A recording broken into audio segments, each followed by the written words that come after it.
how do you teach your children about contentment is that you have to know what contentment is first. Far too often we hear parents wanting to teach their children when the parents haven't taken that step themselves. Children learn a lot more from how you are than from what you say.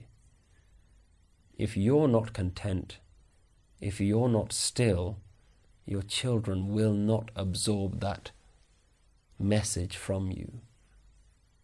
You need to live it first before your children can live it. So you have to know the answer. What is contentment in my life? Can I be content and still be driven? Can I be content but still want to get out of bed in the morning and go to work and earn a good living and support myself, support my family, buy a house? Can I live in that balanced way? You have to know what that balance is. And contentment comes not by being happy with what you have. Contentment comes from knowing that I may not have an opportunity to have anything more.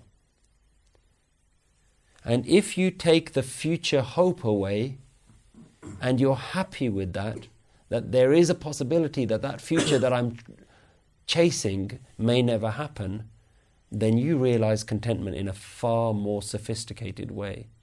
Contentment is, I am here, and that's quite okay. My being here right now, being conscious right now, is more than enough. And even if I'm not here, that's okay. How you teach your children about contentment is also whether you choose to take the bold step to teach them about life and death. If you're not willing to talk about death, then you're not willing to be content without life. You have to be so content with life and so content without life.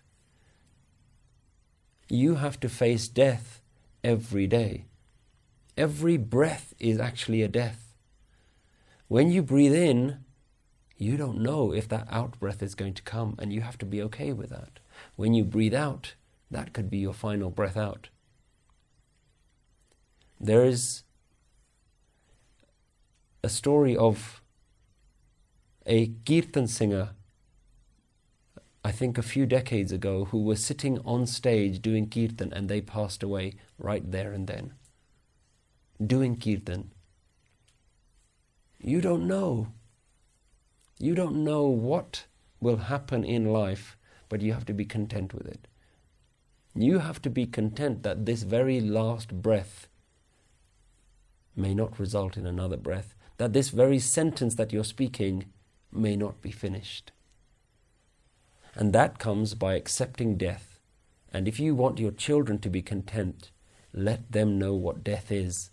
Don't shy away from teaching them about death.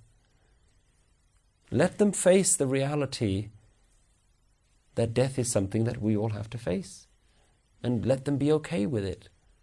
Children from a young age already start getting very scared of death because they see grandparents passing away. They may know a pet that has died, and they see it as the end because the whole society treats it as a negative. In certain communities in Ireland, they celebrate death because they celebrate the great journey of life that that person has had. So death is followed by a party. And that's a very positive way to bring up children to say death is good, death is fine, death is reality. That is contentment that you have to know within yourself. You have to know contentment to the point at which you're so content that even if you die, your contentment isn't taken away from you. Know that level of contentment, and you can pass that to your children.